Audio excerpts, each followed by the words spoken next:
Good evening, ladies and gentlemen. Good to be here. Good to see you all. We'll be getting very friendly over the next few weeks. We finished today the IOC session, or the first part of the IOC session, I should say, and we'll be here to report back on that. But obviously, only really one topic on everyone's minds, and that's the games starting very shortly. President of the IOC, you know. I'm also joined by Christoph Duby, Executive Director for the Olympic Games, and on my far left is Brian McCluskey, who's the Chair of the Medical Expert Panel. So the President will make a few introductory remarks, and then I'm happy we'll go straight into questions and answers. So, President, over to you. Thank you, Mark. Good evening to all of you, and thank you very much for your interest in the Games. We are just 24 hours away of the opening ceremony. The athletes have arrived. The latest number I got is 2,470 athletes are here. Most of you and your colleagues have also arrived here in the meantime. So we can say Beijing is ready. The amazing venues are ready, the Olympic villages are ready, and most important, the athletes are ready. We all together, I think we can feel very safe in this closed loop, despite the challenges of a global pandemic. What we have seen so far is that this closed loop is really highly efficient. But it depends, of course, on the understanding and respect for the rules of each and everyone. And there I would just like to take this opportunity to thank you and all your colleagues and everybody who is in the closed loop for respecting these rules, and in this way making a great contribution to a safe Olympic Winter Games. From tomorrow on, Beijing will officially be the first city to host summer and winter editions of the Olympic Games. It is well prepared in many respects. I think the most impressive and the most important achievement in the preparations is the fact that more than 300 million Chinese people have been introduced to a winter sport during the preparation for these Olympic Games. Therefore, we can say today China is a winter sport country. And this participation of 300 or more than 300 million Chinese people. Today, the president of the Chinese Olympic Committee was referring to the national statistics of China. He gave the more precise number of 346 million there. With this new participation, there is a new era for global winter sport, and this high participation will change the landscape of the global winter sport and of the global winter sport industry forever. But it also opens an enormous new fan base for the athletes. They will not only have the opportunity here to present themselves in China to these new winter sports enthusiasts and fans, they also have the opportunity with their performance, with their appearance, to win over many fans for themselves and for their sport for the time after these Olympic Winter Games. And therefore, our gratitude goes to the organizing committee and the people of China and to this new winter sports enthusiasts for making these games possible and for engaging so much in not only in the games, but also in winter sport. The mission of these Olympic Games, like any Olympic Games, is bringing the world together in peaceful competition, uniting humankind in all our diversity, always building bridges, never ever erecting walls. And in the Olympic Games, with this mission, we are all, and we must be, all equal, irrespective of social background, gender, race, sexual orientation, or political belief. In the Games, in the Olympic Village in particular, there is no discrimination whatsoever. We can only achieve and we can only accomplish this mission to unite everybody in this peaceful competition if the Olympic Games stand above and beyond all the political disputes. This is also only possible if the Olympic Games and the IOC are politically neutral and do not become a tool to achieve political goals. Our responsibility is to ensure that all athletes who are qualified can come together for this competition, can come to the Olympic Games. And this we have achieved. This approach of the political neutrality and of this unifying mission enjoys the wide support of the international community. This you can see in particular from the Olympic Truce resolution, which was adopted by consensus by the UN General Assembly, by all 193 UN member states. And this support is even strengthened and emphasized again by the fact that the UN Secretary General Antonio Guterres and the President of the United Nations General Assembly, Abdullah Shahid, have accepted our invitation to attend these Olympic Games. President Shahid will run with the Olympic torch tomorrow, and it will be my special honor to hand the Olympic flame over to him as the last runner before the flame is entering the stadium then in the evening for the opening ceremony, where both Mr. Guterres and Mr. Shahid will be our guests and will be present. We have also yesterday received with great appreciation a message of support from Pope Francis, who expressed his support for the IOC and the IPC and the Games yesterday.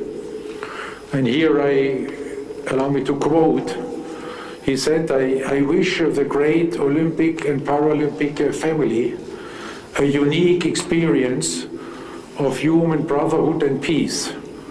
Blessed are the peacemakers, end of quote. We are very grateful for this encouragement and for this strong sign of support for our approach with regard to the mission of the Olympic Games. And this is why we are so confident that we will here enjoy in being able to celebrate excellent Olympic Winter Games 2022.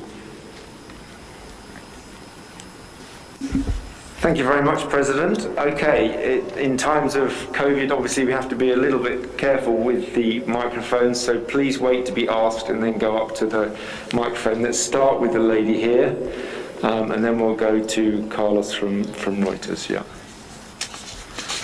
And we'll try to get through as many of you as we can in the time. So yes, please, your question. Okay, thank you, Adam. Happy Chinese New Year to all of you. Dear President, question from CCTV Yolu. Nice to see you in Beijing again. But first of all, I just want to say, this time I want to raise my question in Chinese. Are you ready? Is that okay? Okay, thank you. I just want to explain why, because in the last 10 years... If I do not have to answer in Chinese, it's okay. You could try, at least 过年好. In the last 10 years, just because during preparing, I raised question in 10 years was in English, but this time because we are host, so forgive me. You're welcome. Yeah. Thank you. Just let the President get his earpiece in and then we can... Which channel I have to... Is it so complicated? I can't speak in English. No, we're coming. Okay. Thank you. So my question is, 我们现在所在的这个新闻发布厅是立春厅。明天中国的北京2022年奥运会开幕正逢中国的立春时节，立春意味着春天的到来。所以我想问一下，在经历了2年，在穿越了2年的人类的幽暗隧道之后，主席您现在是否感觉到了春天就要来了？还有在过去的6、7年间，中国人为了这届奥运会做出了很多艰苦的努力。您想对我们的人民，包括就是 CCTV5 的所有的受众们说些什么？谢谢。Thank you. We are very grateful for all the efforts having been undertaken by the organizing committee, by the Chinese people in the last 7 years of preparation, and for their unwavering support for these Olympic Winter Games. And I must say I'm really touched to see when you look around and when you speak with the people, unfortunately only in the loop, but when you watch TV, that you see the Chinese people from all walks of life embracing these Olympic Winter Games and taking it as a great start for the Spring Festival. You can see so many initiatives in the world of culture, be it literature, be it painters. You can see it in the world of science. You see it with the school children and in the schools, and so on and so on. This is really the Olympic spirit and the welcome culture here, which what I know also from many talks with the athletes, which the athletes enjoy very much, and which is also touching me personally. Thank you very much. Let's go to Reuters here, and then yes, the two of you over there next. Carlos Grobman from Reuters. Mr. President, I have a question regarding your meeting with Peng Shuai, which you announced a few weeks ago that would be taking place during the Olympics. Has there been any progress regarding that meeting? Will you be meeting her during the Olympics? Thank you. The answer is yes. We will have the meeting. I'm very happy and also grateful to Peng Shuai that she will enter in order to have this meeting, because she also wanted to have this, as we had discussed it in November. Therefore, she will enter the closed loop for having this meeting, and once the procedures have finished, then we will have our meeting. Okay, the two journalists here, yeah. I'm afraid from up here it's hard to see you all, but yes, please ask your question. That's great. Yes. Thanks, Mark. Question from Xinhua. Tomorrow the games will be officially kick off. So if we look back the 7 years preparations, do you think you made a right decision when choosing Beijing as the host city, especially in the face of the COVID? And also you said you believe Beijing will set a new benchmark for the Olympic movement. So in which aspects do you think Beijing has set a new benchmark? Thank you. With regard to the pandemic to which you're referring, I think we all, can be a witness to the fact that China there is doing everything meticulously to make the games safe for every participant, and can do this based, on a very low figure compared to most of the countries of the world. And does this with this concept of the closed loop, which also makes us feel very safe. And for what we are, I think, particularly grateful is the fact that also all the Chinese people working with us, that they make this sacrifice entering this closed loop, and being subject to the same testing procedures and other protocols like the foreign participants. This again, creates an excellent spirit. And with regard to the overall, I think this impression and that the games will be very special and opening new opportunities. I think there I can refer again, to the 300 million or more than 300 million Chinese people. Such figures, I guess, you can only achieve in China. And this is a unique achievement, opening a new era for not only for winter sport in China, but for the global the winter sport. Imagine if you look at these figures, if only a percentage of these 346 million people would continue in the long term practicing winter sport. Imagine what this means for the global winter sport and for the participation. This is another league. These are completely new levels. Yes, there's a lady, just next to our colleague from Xinhua, and then we'll come across. I think it's Christine. Hello, Mr. President. Question from Xinhua News Agency. So the Beijing Winter Olympics have the lowest ever gender gap at the Winter Olympics, with 47.25% of the total medals being contested by female athletes. So what do you think it means to the Olympic movement? Thank you. Thank you very much. This is one of our goals. In Olympic Agenda 2020, we have set this goal to make the Olympic Games gender balanced. We have achieved it for the first time in the Summer Games last year, where we had a gender balance. We will have full gender parity then in Paris in 2024 with the same number of women athletes and events for men and women. We had gender parity in the last Winter Youth Olympic Games, and we have made good progress here, going from 41% of female participation in Pyeongchang to 45% here, and at the same time increasing the number of events.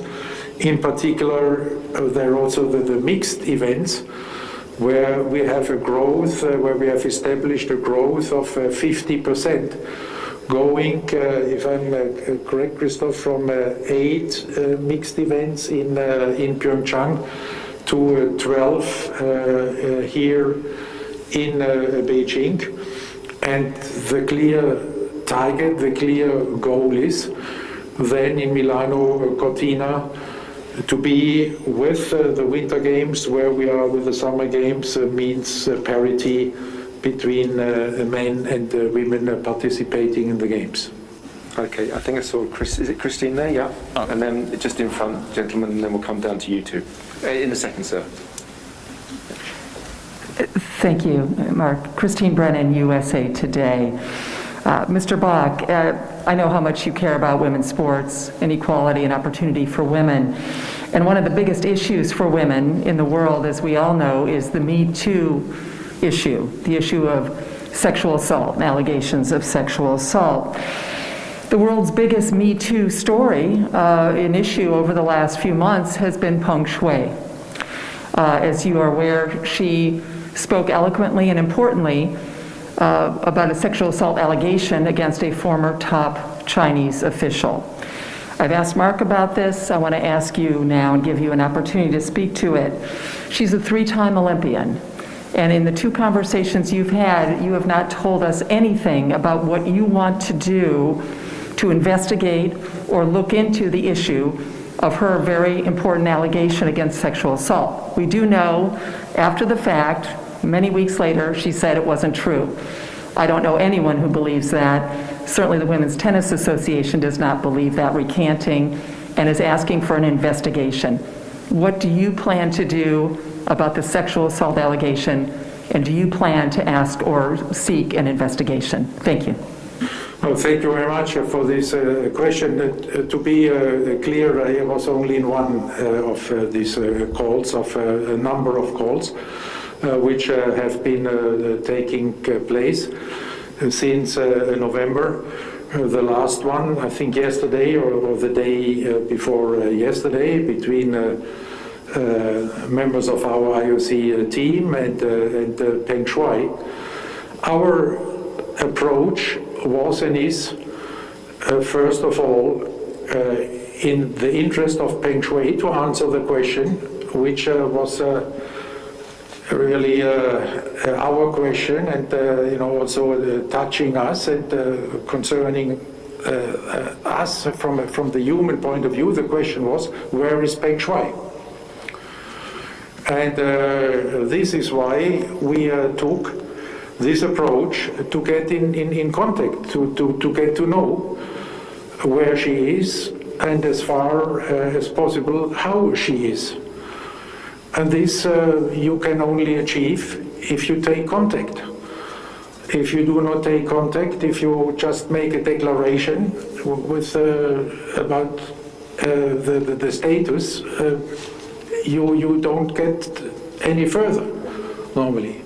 So this is why we took this contact, and then in order to find out as much as possible whether the basic, maybe the most important human right, her physical integrity, is ensured. And there, what better way than to have a personal meeting? This is why already in the first meeting I took the initiative and said I want to meet personally once I arrive here in China. And this will happen. And then in all these conversations, it is also, I think, a sign of, not only a sign of respect, it's a necessity then to respect her, and then to listen to her and how she sees the situation, how she wants to live her life. And this is what we are, step by step, trying to find out. And if she wants to have their inquiry, of course we would also support her in this, but it must be her decision. It's her life. It's her allegations.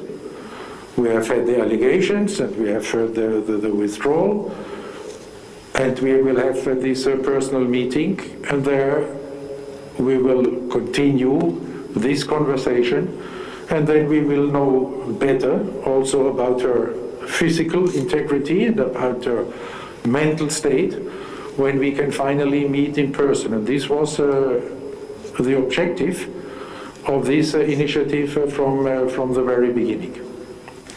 Yeah, gentleman just there, and then I would come to you too, Danny. You've been waiting very long. And I know there's Graham over there. And, yeah. Thank you. Jonathan Crane from Deutsche Welle in Germany. A question on Rule 50. One of the conditions of athletes being allowed to protest at the Olympics is the line, and I'll quote it, "When expressing their views, athletes are expected to respect the applicable laws." So my question to you, President Bach, is what exactly are these applicable laws here in China? And what guarantees can you personally give athletes that they'll be safe if they choose to express whatever view they want at these games? Thank you. Thank you very much. The Olympic Games are governed by the IOC rules, and this is in the host city contract and in the Olympic Charter. And we have no reason there to believe that this would not be respected. There maybe then Christophe Duby can still report about his experience in discussions there and assurances. So there it's the IOC rule is the Rule 50, and at this point the Rule 50.2. And there the procedures are very clear, that in case of any infringements, then the IOC Disciplinary Commission will take care of this, and this is the same situation as we had in Tokyo. There is no difference. The rule have not changed, and the attitude of the IOC has not changed. And there sometimes I have the impression that when we discuss this Rule 50, and that there can be no demonstration on the field of play or in the ceremonies, that some people they believe that this is unique in the Olympic Games. This is by far not the case. This kind of rules exist in many, if not all, walks of life. Take an actor. If an actor is engaging in a theater playing Hamlet, then nobody ever asked the question whether then when playing Hamlet he must or should or can express then during the play his political opinion. And the same is true therefore the athletes. And when the curtain falls, then the actor can go to his locker room and he can take his mobile device and can send a message to the social media, or when he is leaving the theater and the press is awaiting him, that they can make comments. But nobody would ever think of saying that this is a non-justified restriction of the freedom of speech if you cannot make a political statement on the stage of a theater or in a music hall or in many other places. There, everybody has always to know you have your individual freedom, and I have political opinions. And athletes can have political opinions.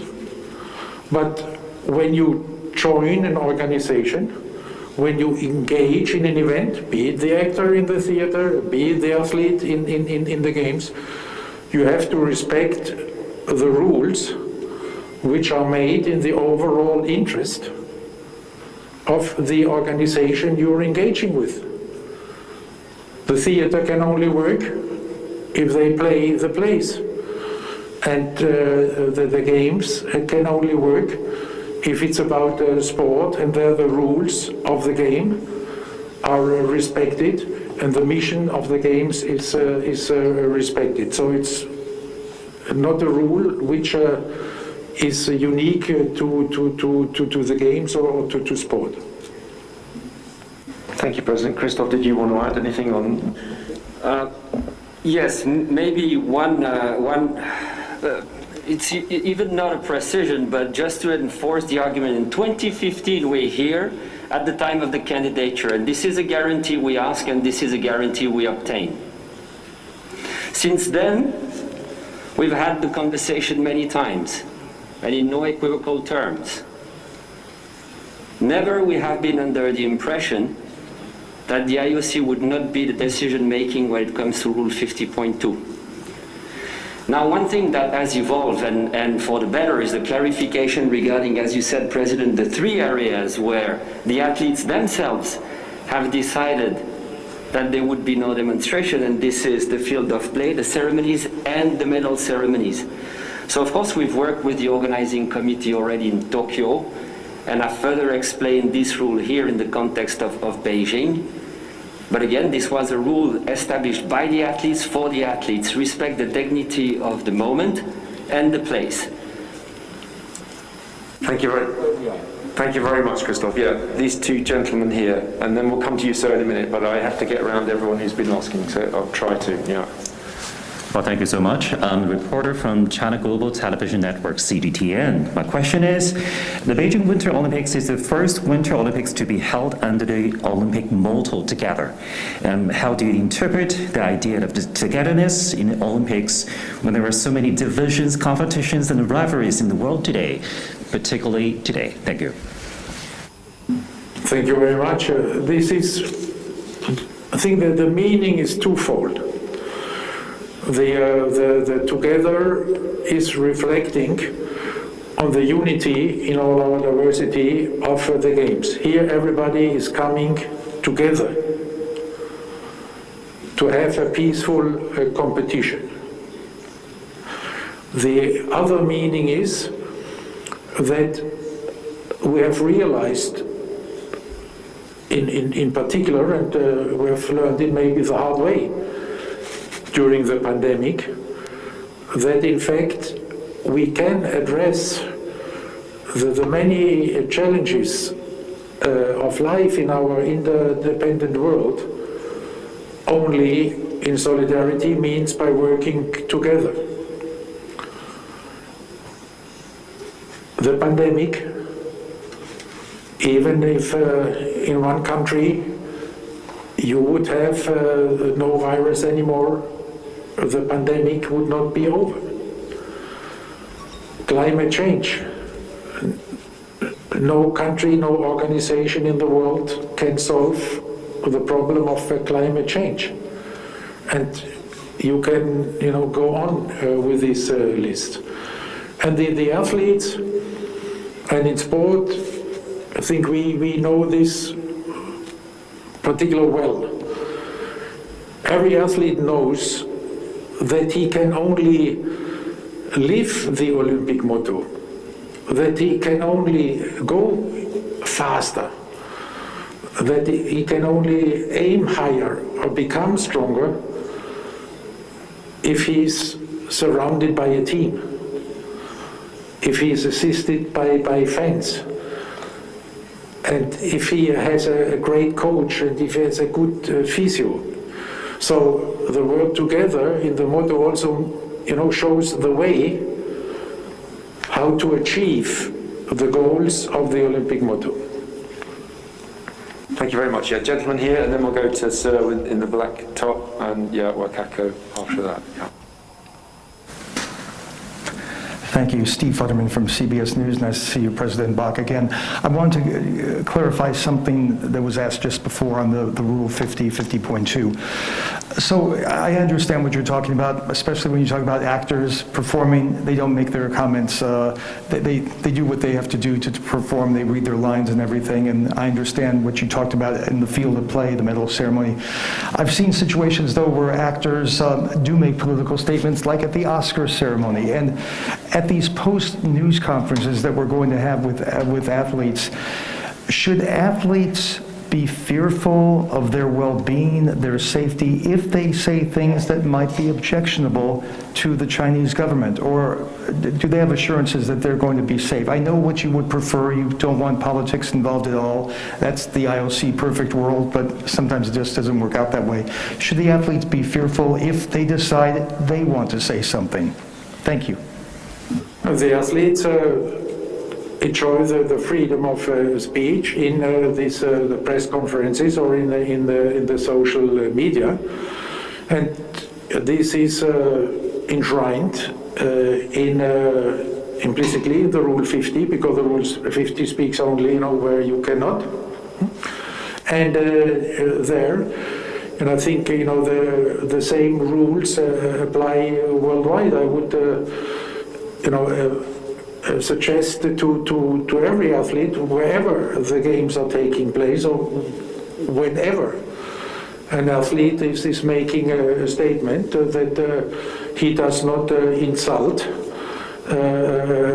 other people, that he is not violating the rights of other people,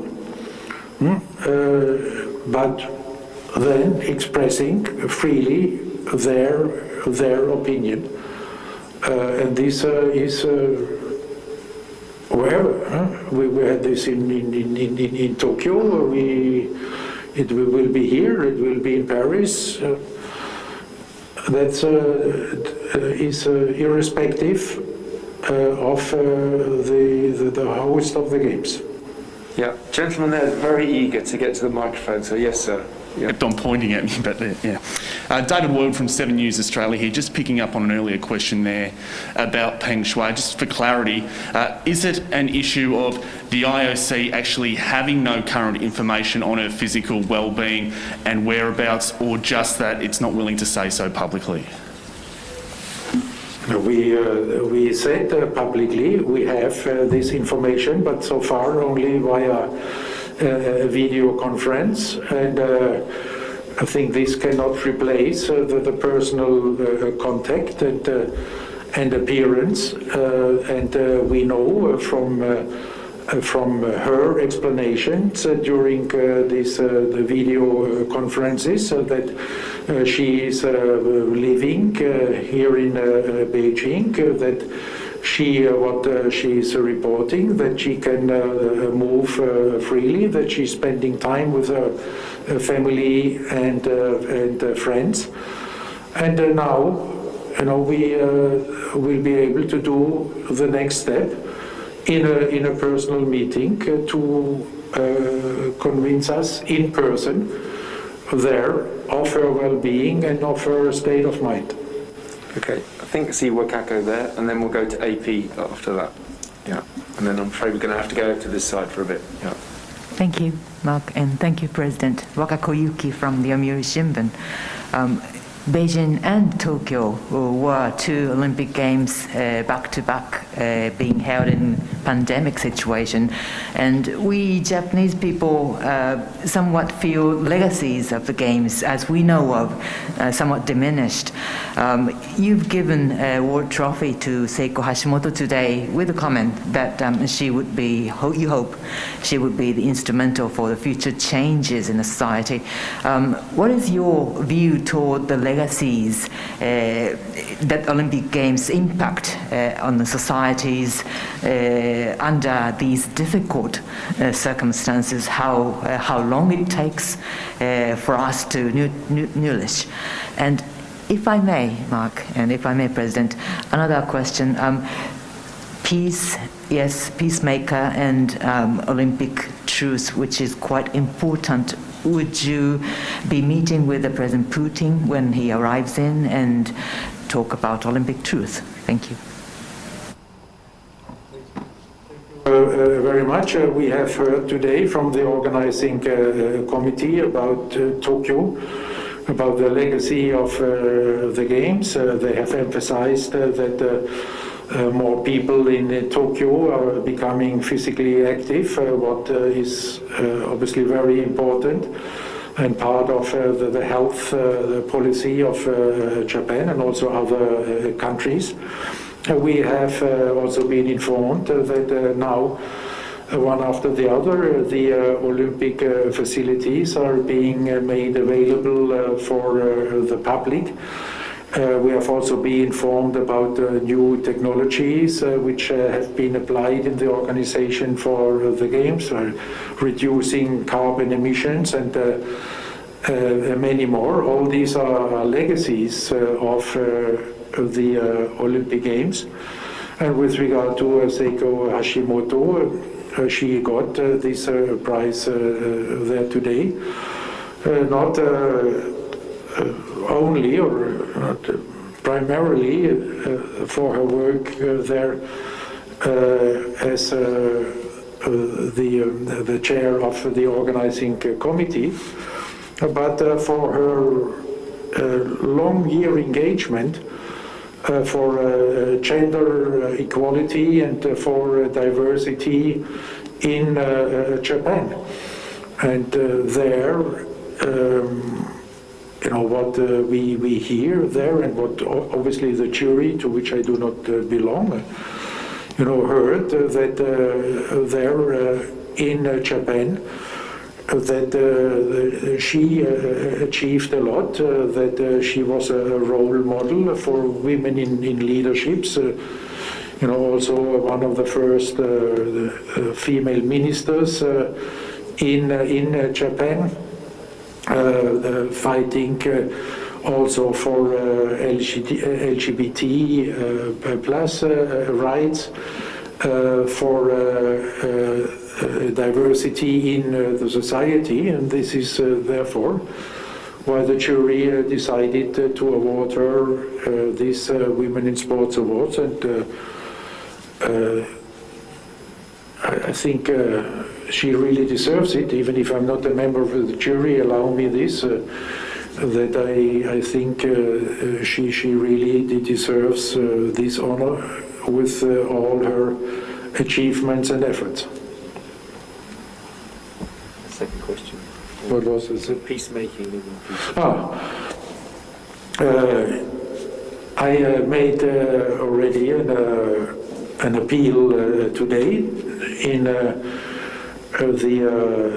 the IOC session, and also I think the day before yesterday when opening the mural, to call on all the political authorities across the globe to respect their commitment to the Olympic truce, and this applies to all. Thank you very much. AP, and then I'm afraid we're going to go across here for a bit because I've neglected this side. So yeah. Thank you, Mark. Grant, to be clear, and I will in no way enter into any political talks there, to leave no room for interpretation. Thank you. Graham Dunbar from the Associated Press. To pick up again on the Olympic truce, you've identified yourself and the IOC very closely with the words of the resolution, especially before these Games. The first Olympic Games of your presidency, though, in 2014, during that Olympic truce period, Russia's actions in Crimea were during that period. Many people fear that it's going to happen again in the next 6 weeks of the Olympic truce period. How do you reconcile what many people believe is a big, big gap between the noble aims and words of it and the reality? In fact, the resolution is a highly symbolic act, and this is recognized there also by the UN member states. It's not up to us to judge this.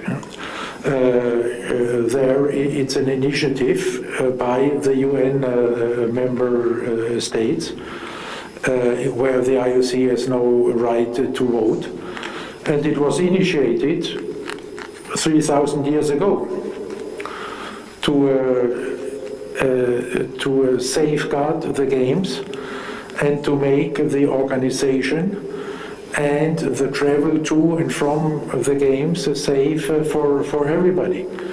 And this is also the core of the Olympic Truce Resolution of the UN, which is very important then for the athletes, for the games. In one games more, in other games less. It was extremely important in 2018, for instance. And there were, the games a couple of months before, where we were not sure whether we could have games on the Korean Peninsula, because we were not sure whether they could happen safely, with all the threats going back and forth, with nuclear tests and with threats of bombing and you name it. In other games, the political situation was more easy, and it is the IOC, has no power to ensure the respect of a UN resolution. This is up to the Security Council of the UN and the General Assembly. We can only appeal. We can only appeal, please respect your own commitment. And we can, because we are not a political organization, in talks there with then governments, we can only go so far and say, please do not touch the games and make the passage and the organization sure for all the athletes, for all the teams, for the media, for every participant in the games. Thank you, President. Let's have a question in the language of the Coubertin now. Marc Bontuyac from L'Equipe, I think I see. Yes, because Paris will be the city host of the next Olympic Games, I will ask my question in French. Deux questions en fait. Ce matin, il y a eu un petit débat avec 4 intervenants pour regretter, pour s'inquiéter de la position de la FIFA, de Gianni Infantino, concernant la Coupe du Monde de football tous les 2 ans. Vous avez indiqué que Gianni Infantino avait déclaré forfait pour cette session au dernier moment. Est-ce que vous savez pourquoi? Et ma deuxième question, où en est-on du cycle de désignation de la ville hôte des Jeux d'hiver 2030 et est-ce qu'elle sera connue cette année ou l'année prochaine? Merci. Thank you. Regard to FIFA, Mr. Infantino has written me a letter the day before yesterday that because of the pandemic situation, he would not travel to Beijing and that he would follow the session from Cameroon, where he would be for the semi-finals, obviously, and the finals of the Africa Cup. With regard to 2030, I don't know. Because it's in the hand of the winter sport, the future host commission. The latest information which I have dates a couple of months back, now maybe September, October or so, when I was informed there by the commission that they have a number of interested parties, and that there has been a dialogue with one or the other of them already, but that they would now wait for obvious reasons until after the Winter Games here in Beijing, and then intensify these contacts with the interested parties. But I had no indication on when this procedure will be finished. it will depend on the talks that they will have, I assume. Okay, a few more questions. Let's go, gentlemen here, and then inside the games I see over there. Good evening, Ian Axon from Reuters Television.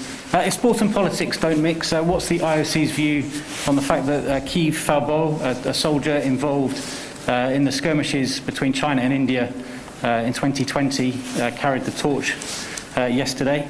And what would your message be to the Uyghur population of China on the eve of these games who say they are being oppressed? Thank you very much for the question. With regard to the torch relay, I'm not aware there of details, but I remember very well that, for instance, in London 2012, we had a veteran from Afghanistan running the torch. And with regard to your second question, the Uyghur population, there again the position of the IOC must be, given the political neutrality, that we are not commenting on political issues, because otherwise, you know, if we are taking a political standpoint and we are getting in the middle of tensions and dispute and confrontations of political powers, then we are putting the games at risk. If at the end you would have Olympic Games only between national Olympic committees whose governments agree on every political situation, the games would lose their universality, and with the universality they would lose their mission, and that would lead to the end of the Olympic Games. You know, the mission, if we cannot accomplish our mission to bringing the world together, then we are at great risk, and therefore we are there. And you know, this I have made reference before to the ancient games. So this already the ancient Greeks knew that if the games would be used would come in between the political tensions, which were high at the time, between Sparta and Athens and others. If the games would not be considered to be neutral, they would not have survived there for 1,000 years. And the moment when politics entered into the games with the Roman emperor, it was the end of the games for almost 2,000 years. Thank you very much. Coming to our last questions inside the games, and then I think there's a lady with a green hat there. That will be our last question, yeah. So. Michael Babbitt from Inside the Games. It's often said that Beijing 2008 was China's coming out party. What sort of message will these games show about China to the world and its role within the world? China is a winter sport country. Short and sweet. Okay, last question. Lady with the green hat. Thank you very much. Hi, Sarah Germano with the Financial Times. My question is regarding the athletes who have so far tested positive for coronavirus and those that find themselves in isolation. We've heard some accounts of athletes finding that to be particularly difficult, especially from a mental standpoint. And to your point that the Olympics are supposed to be about bringing the world together, there is by definition a lot of isolation here. How do you reconcile those experiences? We have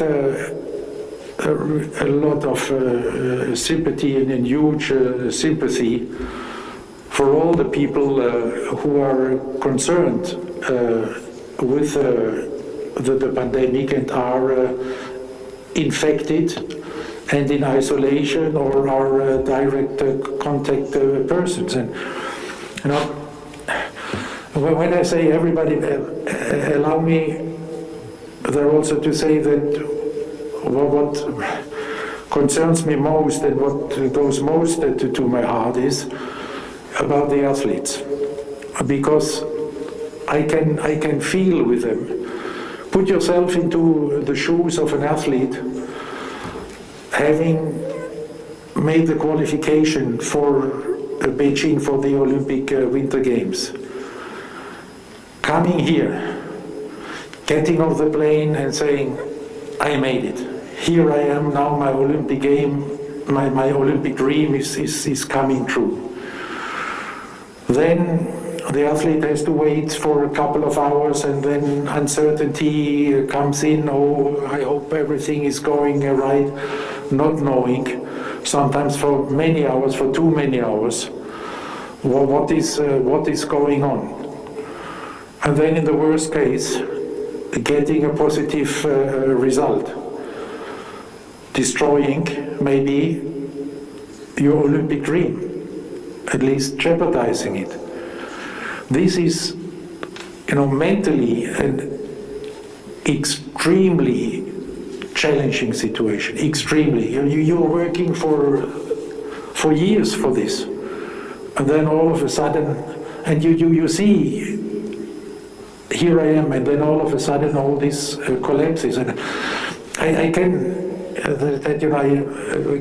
feel with this, because I have a little bit of this experience, because when I participated there in the games and was already there, I had an injury, and it was not clear whether until the competition starts I can make it. And there I know how you feel. So, this, because we saw this coming, and this is why with the Athletes Commission we are making all these offers, for psychological assistance, the hotline. We're in contact with the NOCs so that they are well equipped to help the athletes. The other day we had a meeting with the Athletes Commission, the IOC Executive Board and our Athletes Commission.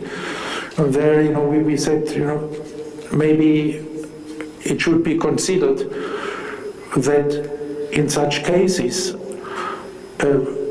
one should not wait until an athlete is calling for help, but when we get to know about a case, call, take at least contact with the NOC. How is he or she? Is the athlete stable? Give information. What can you expect? When can you come out? So this is really for the athletes. It's terrible. I do not want to ignore, if it's happening to somebody from the media or from the IOC or from a federation or to whomever. But for the athletes, it's really the worst. And how we reconcile it. It is, this pandemic has isolated us, everybody, for a very long time and far too much. And the pandemic is also affecting the games.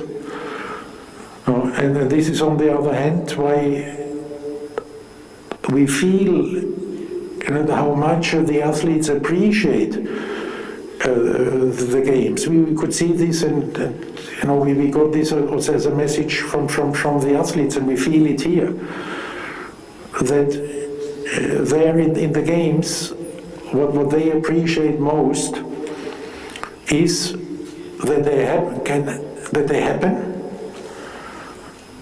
because, after all this social distancing, after all this isolation, they can finally come together, still having to respect rules, some of them, when being infected, suffering from isolation, but at least the effort is being made to bring people together and to show that even during such a pandemic, you can come together if everybody is making his or her contribution to the safety of the games, and in this games here, to the safe loop.